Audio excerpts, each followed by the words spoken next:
نحمده ونصلي ونسلم على رسوله الكريم أما بعد فأعوذ بالله من الشيطان الرجيم بسم الله الرحمن الرحيم رب اغفر لي وهب لي ملكا لا ينبغي لأحد من بعدي صدق الله مولانا العظيم وصدق رسوله النبي الأمين الكريم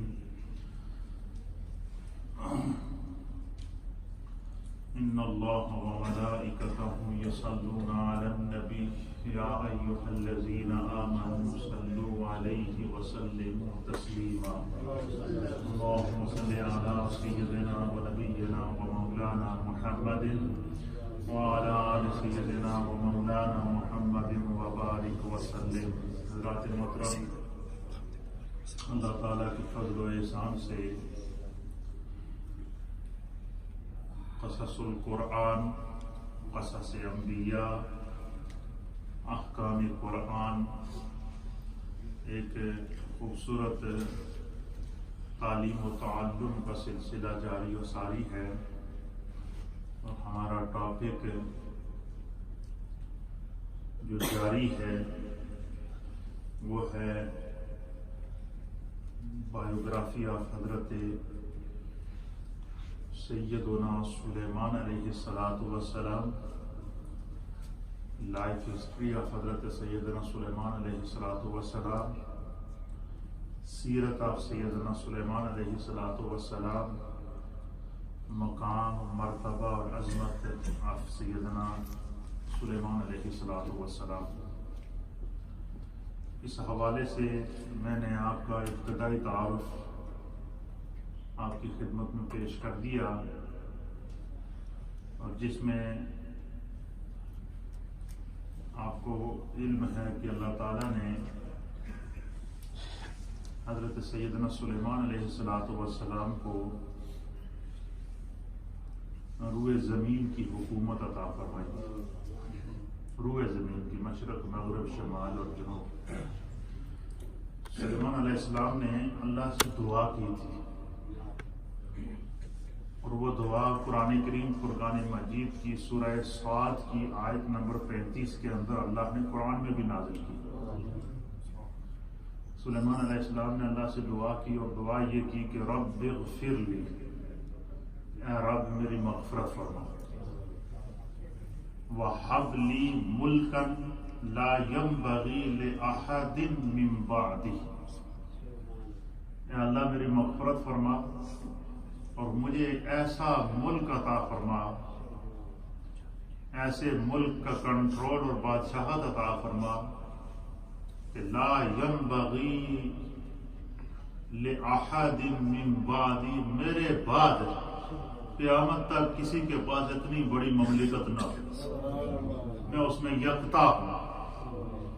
اللہ تعالیٰ نے حضرت سلیمان علیہ السلام کی اس دعا کو قبول کیا، آپ کو مشرق، مغرب، شمال، جنوب، روئے زمین کی بادشاہت عطا فرمائی، روئے زمین کے خزانوں کا اللہ نے آپ کو مالک بنایا. کائنات کے اوپر ہمارے ہاں تو یہ رواج ہے کہ کوئی بندہ کسی ملک کا حکمران بن جائے، وہ اس ملک کے لوگوں کا ہی حکمران ہوتا ہے، لیکن سلیمان علیہ السلام کو اللہ تعالیٰ نے اس زمین پر رہنے والی ہر مخلوق کی طرف حاکم بنا کے بھیجا. آپ جب سمندر کی طرف رخ کرتے تو روایات کے اندر آتا کہ لاکھوں کی تعداد میں، کروڑوں کی تعداد میں سمندری جو مچھلیاں تھیں وہ پانی سے ایسے منہ باہر نکال کر سلیمان علیہ السلام کا استقبال کرتی تھی. سلیمان علیہ السلام کا استقبال کرتی تھی جب سمندر میں جاتے تھے.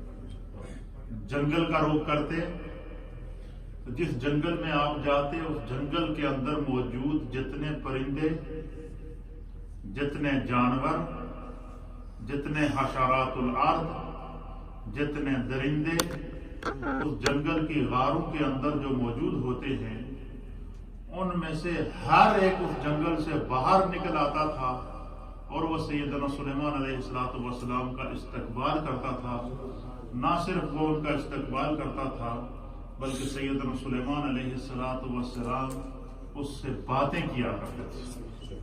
کیا کرتے تھے؟ باتیں کیا کرتے تھے. اسی طریقے سے اللہ تعالیٰ نے کائنات کو اور کائنات کی ہر شے کو سیدنا سلیمان علیہ السلام کے لیے مسخر کر دیا. مسخر کرنے کا معنی یہ ہے کہ کائنات کی ہر شے کو اللہ نے حضرت سلیمان علیہ السلام کے تابع کر دیا.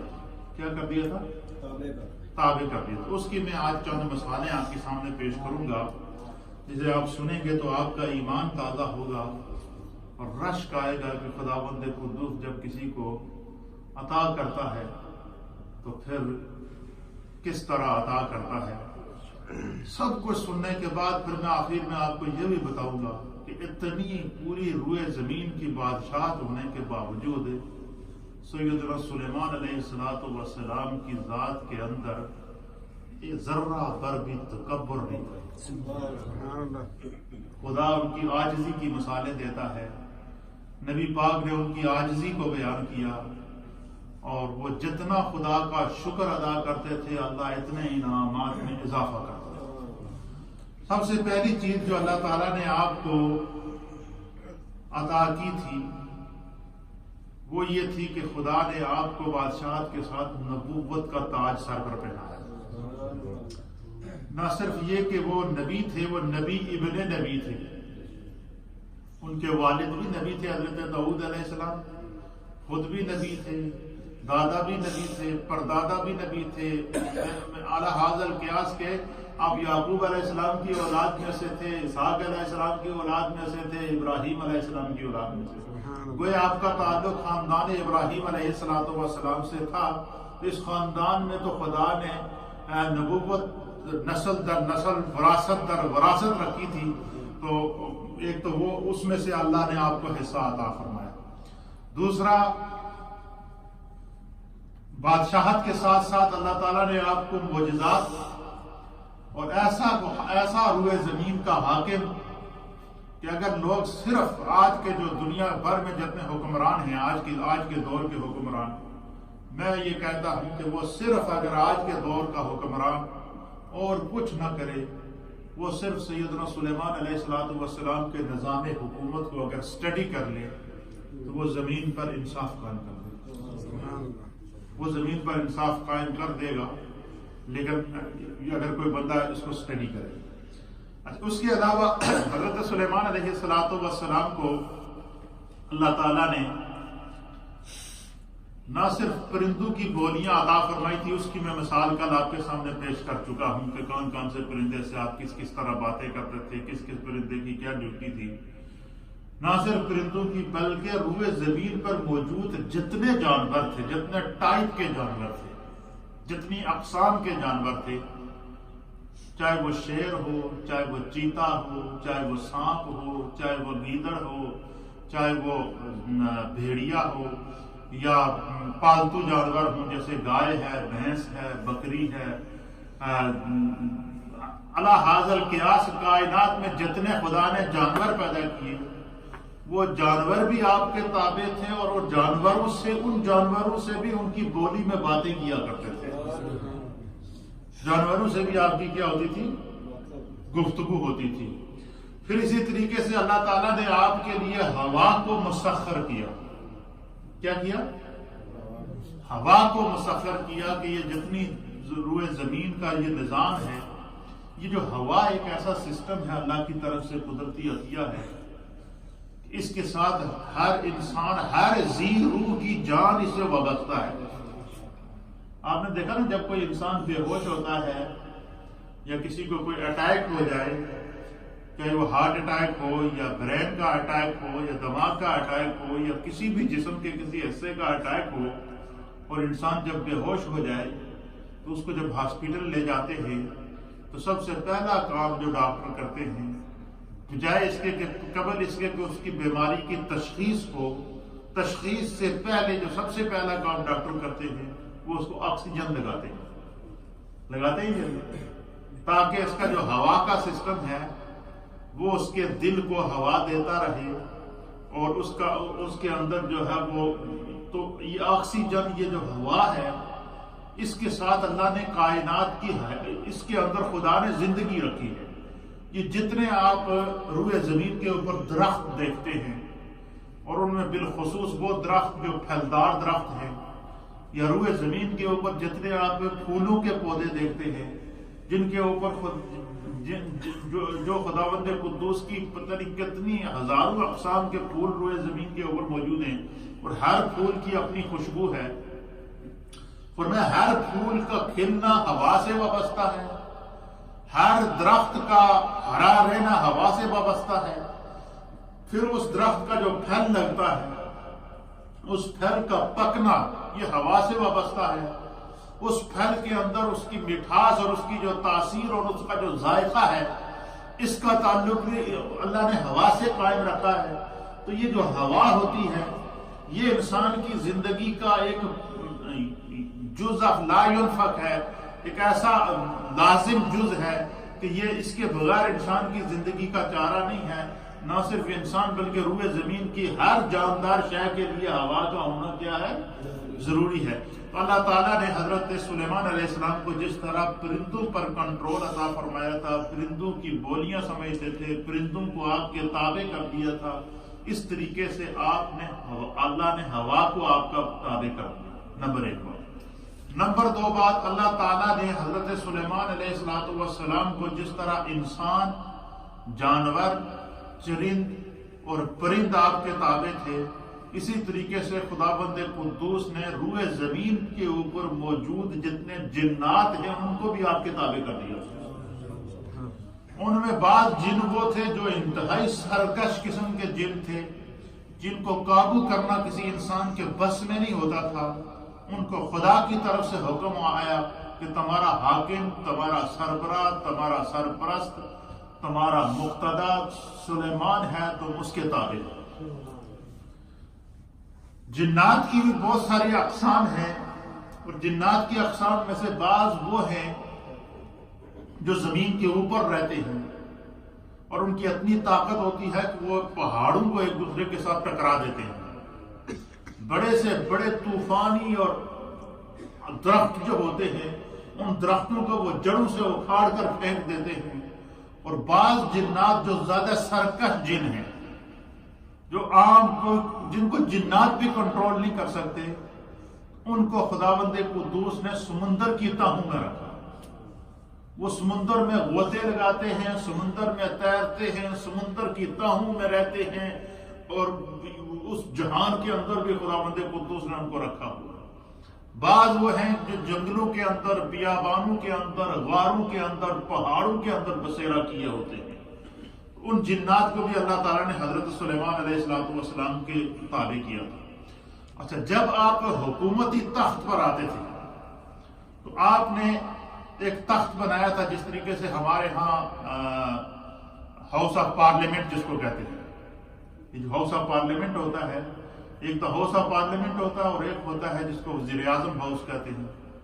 جو ہاؤس آف پارلیمنٹ حضرت سلیمان علیہ السلام نے بنایا تھا، یہ ہاؤس آف پارلیمنٹ جو تھا، اچھا آپ کی پارلیمنٹ جو تھی، ہمارے یہاں تو پارلیمنٹ میں یہ ہوتا ہے نا کہ یہ فلاں بندہ فلاں علاقے کے رہنے والا ہے، فلاں بندہ فلاں علاقے میں رہنے والا ہے، کیونکہ سلیمان علیہ السلام کی جو حکومت تھی وہ روئے زمین کی تھی، تو آپ کی پارلیمنٹ کا ممبر ایک پرندہ ہدہد تھا، آپ کی پارلیمنٹ کا ممبر جنات تھے، آپ کی پارلیمنٹ کے ممبر پرندے تھے، آپ کی پارلیمنٹ کے ممبر جو ہے وہ ہر ٹائپ کا جانور تھا، اور آپ کی پارلیمنٹ کے ممبر انسان تھے۔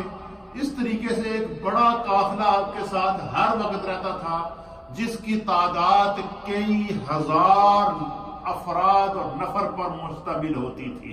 اس میں ہزاروں کی تعداد میں پرندے، ہزاروں کی تعداد میں جانور، ہزاروں کی تعداد میں حشرات الارض، ہزاروں کی تعداد میں جنات، یہ ہر وقت آپ کی اس کابینہ کے اندر موجود ہوتے تھے۔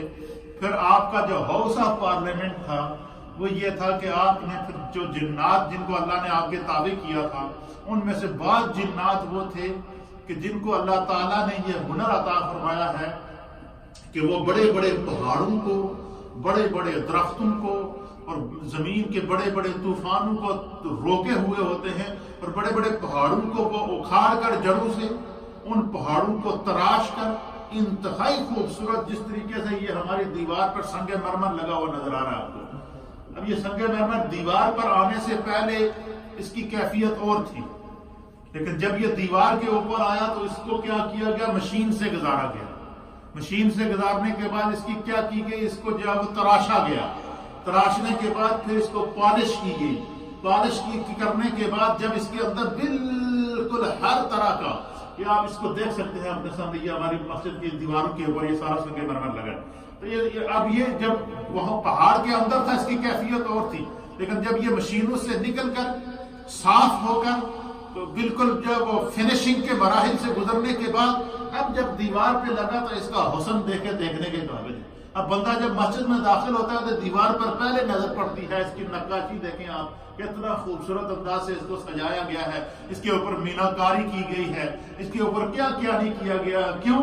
اس کو سجا کر بندہ مسجد میں داخل ہوتا ہے تو مسجد کی طرف توجہ کم جاتی ہے، دیواروں کو بندہ پہلے دیکھتا بڑی خوبصورت مسجد بنائی، کہتے ہیں یعنی اس طریقے سے بعض جنات وہ تھے جو پتھروں کے کاریگر تھے، پتھروں کو تراش کر انتہائی خوبصورت کرتے تھے۔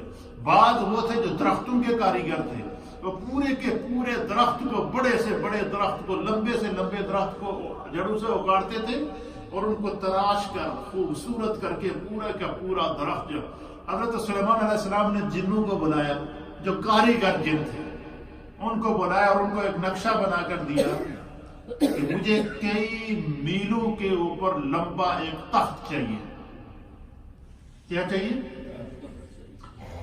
اس کو آپ یوں سمجھ لیں، آج کے دور کی جو ترقی ہے، آپ نے دیکھا ہوگا کہ یہ جو ابھی پچھلے 8-10 سال کے دوران افغانستان اور امریکہ کی جنگ ہوئی ہے نا، امریکہ نے اپنی فوجیں جب افغانستان کے حدود کے اندر اتاری تو اس نے ساری فوجیں افغانستان میں نہیں اتاری، اس نے فوجیں اپنی سمندر کے کنارے کے اوپر بحری بیڑا بنایا۔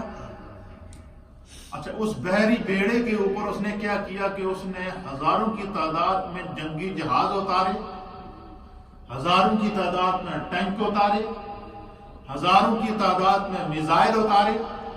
جتنا آج کے دور کا جنگی ساز و سامان تھا وہ اس بحری بیڑے کے اوپر اتارا ہے، اور وہ بحری بیڑا اتنا بڑا تھا کہ وہ سمندر کے اندر تھا، اور اس کے اوپر سے جہاز اڑتے تھے اور جا کر حملہ کرتے تھے، پھر واپس آ کے اس کے اوپر بیٹھ جاتے تھے، اور وہ بیس کیمپ آج تک وہاں پر موجود ہے، اور وہ افغانستان کی حدود میں نہیں ہے، وہ سمندر کے اندر ہے۔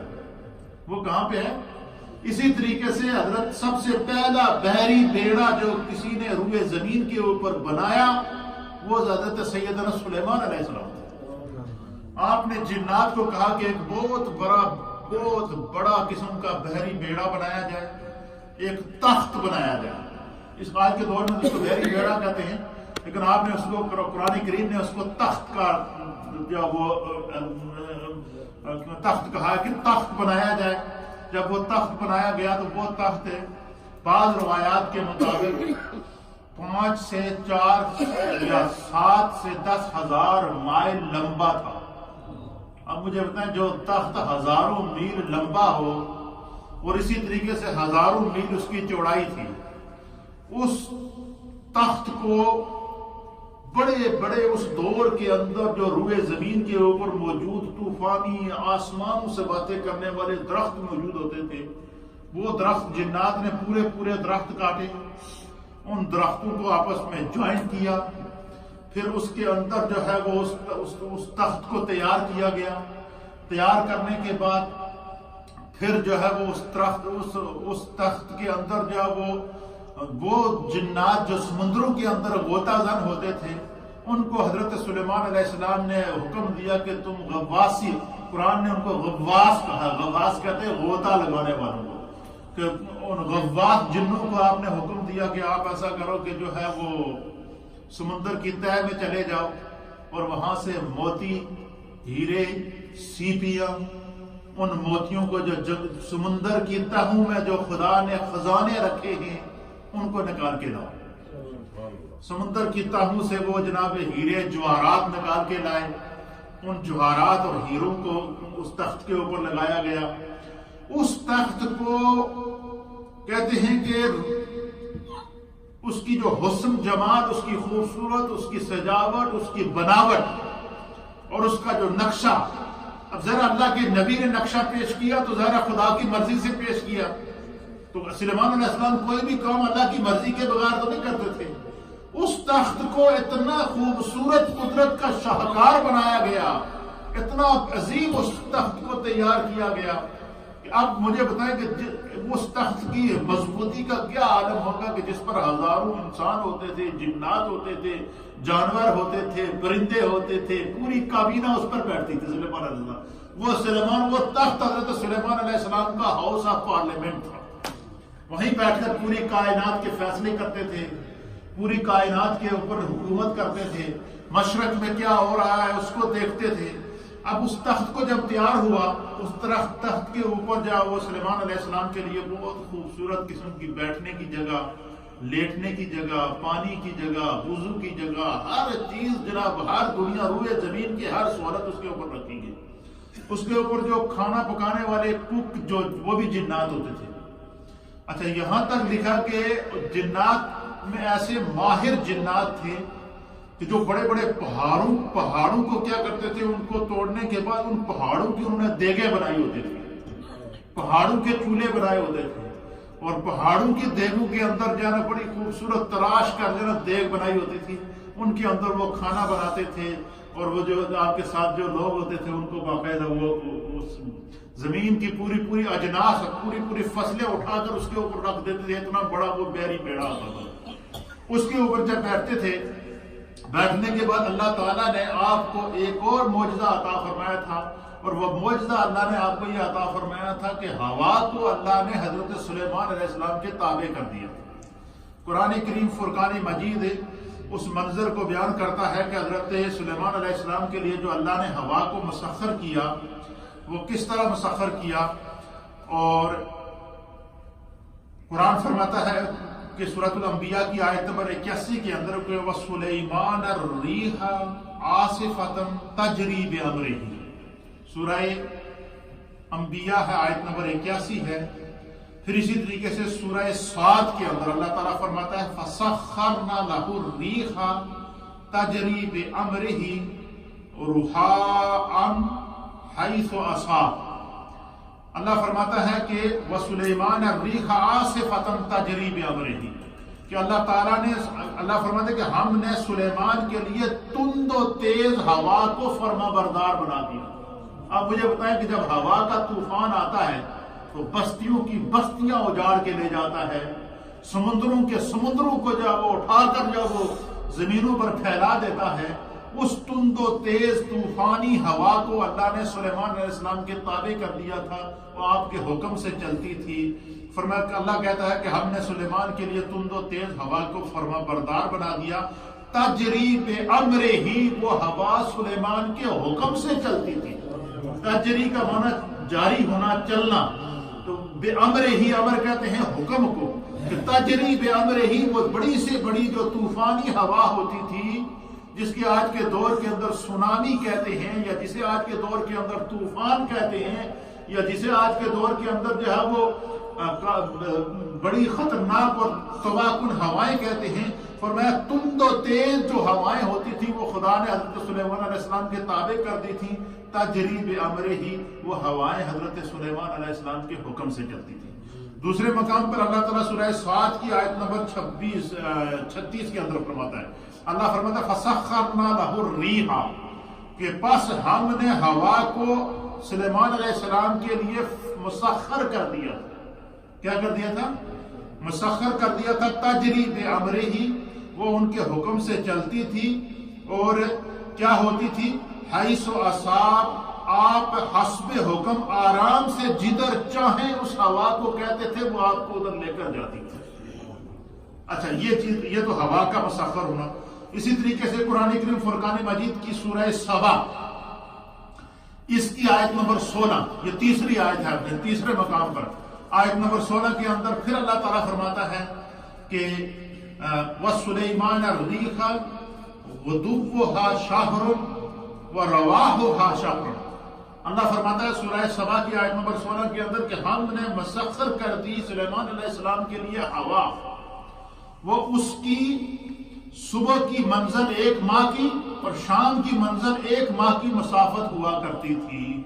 یعنی 1 مہینہ جو بندہ سفر کرے لگاتار، 1 مہینہ ہوائی سفر، زمینی سفر نہیں، ہوائی سفر۔ آپ مجھے بتائیں، ہم یہاں سے انگلینڈ سے پاکستان جائیں تو 8 گھنٹے میں پہنچتے ہیں۔ کتنے؟ 8 گھنٹے میں پہنچتے ہیں۔ تو دن رات میں کتنے گھنٹے ہوتے ہیں؟ 24۔ اور مہینے میں کتنے دن ہوتے ہیں؟ 30۔ اور 30 کو اگر 24 سے ملٹی پلائی کریں تو کتنا بنتا ہے؟ یہ ان کو ریاضی دان ہی تو رجوع کر سکتا ہے۔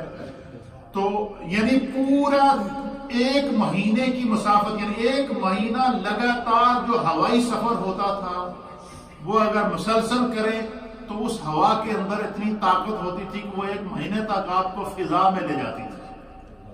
اچھا، اب یہ آیت نمبر 16 سورہ سبا کے اندر۔ پھر اسی طریقے سے سورۃ الانبیاء کی آیت نمبر ہے 81، اس کے اندر بھی اللہ تعالیٰ نے فرمایا کہ وَسُلَيْمَانَ الرِّيحَ عَاصِفَةً تَجْرِي بِأَمْرِهِ إِلَى الْأَرْضِ الَّتِي بَارَكْنَا فِيهَا وَكُنَّا بِكُلِّ شَيْءٍ عَالِمِينَ۔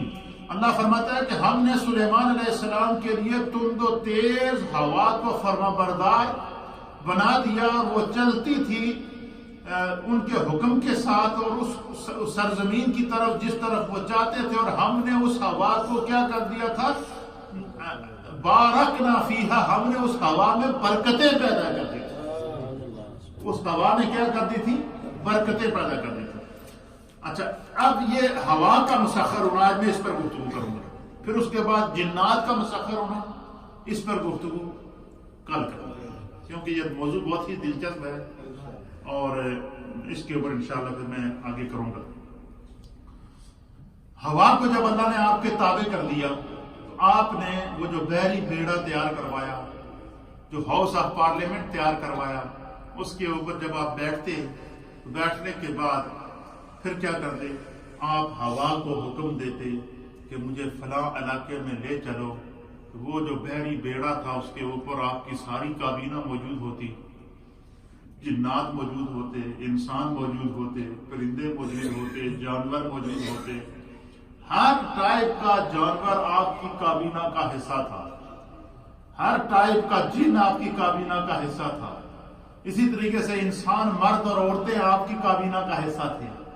یہ خداوند قدوس کا ایک وہ عطیہ تھا جو روئے زمین پر اس کا ایگزامپل صرف ایک ہی ہے، اور وہ اللہ کے حبیب علیہ السلام فرماتے ہیں کہ میرے بھائی سلیمان نے خدا سے مانگ کر لی، اور قیامت تک کے لیے حضور علیہ السلام، آپ دیکھیں حضور پر جن، میں نے کل آپ کی خدمت میں حدیث پیش کی تھی کہ سرکار پر جن نے حملہ کیا، کیا کیا؟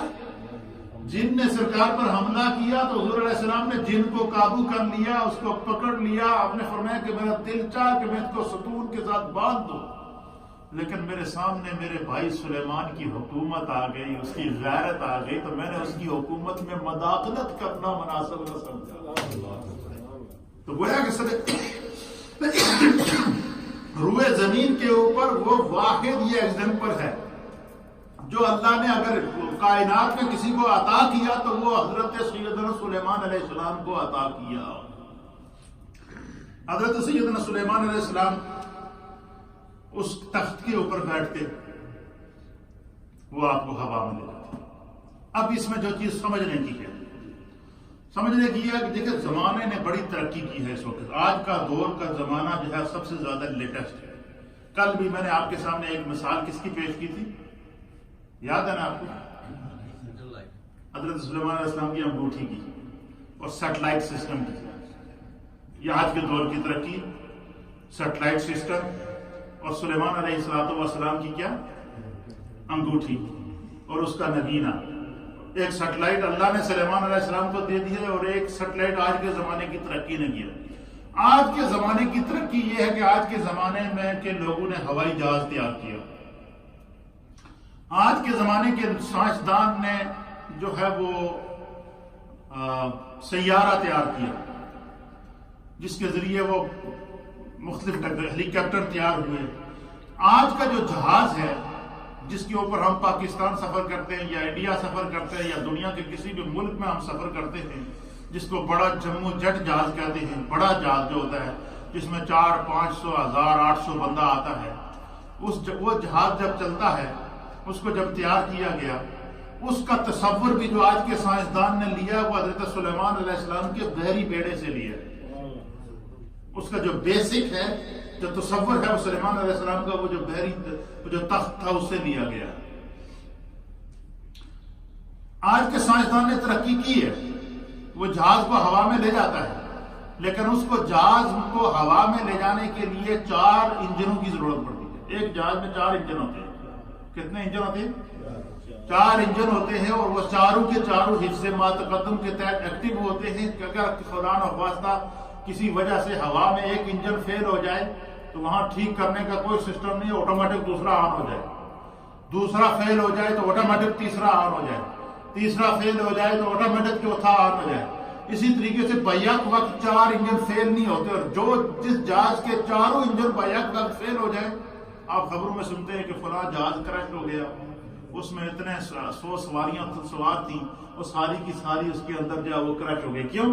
اب اس جہاز کے انجن نے کام کرنا چھوڑ دیا۔ ایک تو آج کے سائنسدان کا ترقی یافتہ جہاز انجن کا محتاج، آج کے سائنسدان کا ترقی یافتہ جہاز دنیا کا لیٹسٹ ترین پیٹرول جو اس کے اندر فیول پڑتا ہے اس کا محتاج۔ فیول کے بغیر وہ جہاز نہیں چلے گا۔ ایک تو اس کو فیول کو فل کریں گے، اور حفظ ما تقدم کے تحت کچھ فیول وہ ساتھ رکھتے ہیں کہ کہیں راستے میں کچھ کمی ہو جائے تو ہم اس کو بھر دیں۔ فیول کے ساتھ جہاز چلتا ہے، انجن کے ساتھ جہاز چلتا ہے، لیکن ایک جہاز اللہ کے نبی سلیمان نے بنایا تھا جس کے اوپر آج کے جہاز کے اوپر کیا کہ اس کو چاروں طرف سے بند کر دیتے ہیں کہ ایک ذرہ پر بھی ہوا اس کے اندر داخل نہ ہو۔ اگر ہوا داخل ہوگی تو کیا ہوگا؟ وہ کرش ہو جائے گا، لوگ اڑ جائیں گے، کیونکہ ہوا کا اتنا زور ہوتا ہے۔ تو پھر وہی جب جہاز فضاؤں کے اندر جاتا ہے، انجن کی پاور سے آگے بڑھتا ہے، تو پھر اس کو ہوا اڑا کے لے جاتی ہے، پھر وہ جس ملک میں جانا چاہے اس کو لے جاتے ہیں، وہ کنٹرول میں ہوتا ہے پائلٹ کے۔ لیکن ایک جہاز اللہ کے نبی حضرت سلیمان نے تیار کیا تھا۔ اس جہاز کے اندر اور آج کے سائنسدان کے جہاز میں کیا فرق تھا؟ آج کی ترقی یافتہ جہاز 4 انجنوں سے چلتا ہے، سلیمان علیہ السلام کا جہاز بغیر انجن کے تھا۔ آج کا ترقی یافتہ جہاز جو ہے وہ پیٹرول سے چلتا ہے، فیول سے چلتا ہے۔ سلیمان علیہ السلام کا جو جہاز تھا وہ بغیر فیول کے چلتا تھا۔ اب آپ اندازہ لگائیں، اب دیکھیے اللہ کے نبی کی شان دیکھیے، قدرت دیکھیے۔ صرف انسان یہ کائنات کی اس اللہ کے انبیاء اکرام کی ہسٹری کو پڑھ لے تو میں کہتا ہوں کہ روئے زمین پر کوئی بھی انسان کافر نہ رہے، لیکن یہ صرف اللہ نے انسان کو عقل دیا ہے وہ اس کو سمجھے۔ اب سلیمان علیہ السلام کا وہ جو جہاز تھا جو کئی مائل کے اوپر پھیلا ہوا تھا، اس کے اوپر جب آپ بیٹھتے تھے تو اب اللہ کیا فرماتا ہے کہ ہم نے سلیمان علیہ السلام کے لیے ہوا کو کیا کر دیا؟ مسخر کر دیا۔ تو وہ ہوا کیا کرتی تھی؟ تجری بامرہ۔ سلیمان علیہ السلام اس جہاز پر بیٹھتے تو انگوٹھی میں دیکھتے کہ کس علاقے میں کیا پرابلم ہے، تو آپ کا جو سیٹلائٹ سسٹم آپ کے ہاتھ میں ہوتا وہ بتا دیتا کہ مشرق کے اندر، ایسٹ کے اندر، فلاں علاقے کے اندر یہ پرابلم ہے، وہاں پر یہ مسئلہ حل کرنا ہے، وہاں کے لوگوں کو، وہاں پر رہنے والی مخلوق کو یہ پریشانی ہے، آپ کا وہاں جانا ضروری ہے۔ آپ اپنی کابینہ کو کہتے کہ سارے تخت پر بیٹھو، جب تخت پر بیٹھتے تو آپ ہوا کو حکم دیتے کہ ہوا ہمیں ذرا فلاں علاقے کے اندر لے چلے۔ اب وہ ہوا آتی، اس تخت کو اوپر اٹھا کے لے جاتی، وہ فضاؤں میں جاتا، اور وہ ہوا ان کو اڑا کے لے جاتی۔ اب اس ہوا کے بارے میں اللہ کیا فرماتا ہے کہ التی بارکنا فیہا، کہ ہم نے اس ہوا میں برکتیں پیدا، اس کے اوپر چھت نہیں ہوتا تھا۔ برکت کیا تھی کہ وہ ہوا آپ کو فضا اوپر لے جا رہی ہے، اتنی تیز اور تند ہوا جو پورے ہزاروں لوگوں کو، ہزاروں جانوروں کو، جنات کو اٹھا کر لے جا رہی ہے۔ لیکن وہ اس ہوا سے اس کے اوپر بیٹھنے والا کوئی انسان متاثر نہیں ہے، کوئی اس کے ساتھ ٹکرا نہیں رہا ہے. وہ ہوا اس کے پاؤں کے نیچے، اس کے نیچے تخت کے نیچے داخل ہوتی تھی، اس کو اٹھا کر لے جاتی تھی اور وہ ہوا میں جاتے تھے. سلیمان علیہ السلام اوپر بیٹھے ہوئے ہیں، عبادت بھی کر رہے ہیں، ریاضت بھی کر رہے ہیں. اور آپ کا جو انفارمیشن منسٹر تھا ہدد، اس کو پہلے بھیج دیتے تھے کہ جا دیکھ کس جگہ ہم نے اترنا ہے. وہ پھر جگہ کا انتخاب کر کے جاتا تھا، پھر واپس آتا تھا، پھر ان کو بتاتا تھا کہ ہم نے فلاں جگہ پہ اترنا ہے، پھر جا کر وہ وہاں پر اترتے تھے. اس طرح مشرق میں بھی اس تخت پر جاتے تھے، مغرب میں بھی اس تخت پر جاتے تھے، شمال میں بھی اس تخت پر جاتے تھے، جنوب میں بھی اس تخت پر جاتے تھے. یعنی ایسٹ ویسٹ ساؤتھ اور نارتھ کے اندر کہیں بھی روئے زمین پر کوئی مسئلہ ہو تو آپ فوراً ہوا میں جاتے تھے وہاں. یہاں تک مفسرین نے لکھا ہے، بلکہ قرآن کریم فرقان مجید اس منظر کو پیش کرتا ہے کہ ایک سورہ سبا کی آیت نمبر 16 کے اندر کہ وہ 1 مہینے کی مسافت طے کرتے تھے. یعنی صبح سفر نہ کرتے تھے، مشرق چلے جاتے تھے، وہ مشرق کا مسئلہ حل کر کے واپس جائے وہ شام کو واپس آ جاتے تھے. یعنی اب مجھے بتائیں کہ مشرق سے مغرب تک کا سفر کہنا تو آسان ہے نا. اچھا اب یہ سوچنا، کوئی بندہ یہ کیا سوچتا ہے یہ کیسے ممکن ہو سکتا ہے؟ تو اگر بندہ یہ سوچے کہ یہ ممکن نہیں ہے تو بندہ ایمان سے خارج ہو جاتا ہے، کیونکہ خدا کی قدرت کے سامنے کوئی چیز نہیں. اسی لیے اللہ تعالیٰ نے جب نبی پاک صلی اللہ علیہ وسلم اور یہ تمام کچھ کرنے کے بعد پھر آخر میں جب اللہ تعالیٰ نے اپنے پیارے حبیب کو کائنات کے اندر بھیجا، سید الانبیاء بنا کر بھیجا، وجہ تخلیق کائنات بنا کر بھیجا، تو پھر اللہ تعالیٰ نے چونکہ آپ کی برتری کو تمام انبیاء پر ثابت کرنا تھا، تو پھر خداوند قدوس نے نبی پاک کے لیے معراج کا انتظام، سفر معراج کا انتظام. اور وہ سفر معراج اللہ اکبر، وہ سفر زمینی سفر بھی ہے، وہ فضائی سفر بھی ہے، وہ پہلے آسمان کا سفر بھی ہے، دوسرے کا بھی ہے، تیسرے کا بھی ہے، چوتھے کا بھی ہے، پانچویں کا بھی ہے، چھٹے کا بھی ہے، ساتویں کا بھی ہے، سدرہ کا بھی ہے، لامکان کا بھی ہے، قرب خاص کا بھی ہے. اور اس پورے سفر کے اندر کوئی جہاز استعمال نہیں ہو رہا، کوئی بیری بیڑا استعمال نہیں ہو رہا.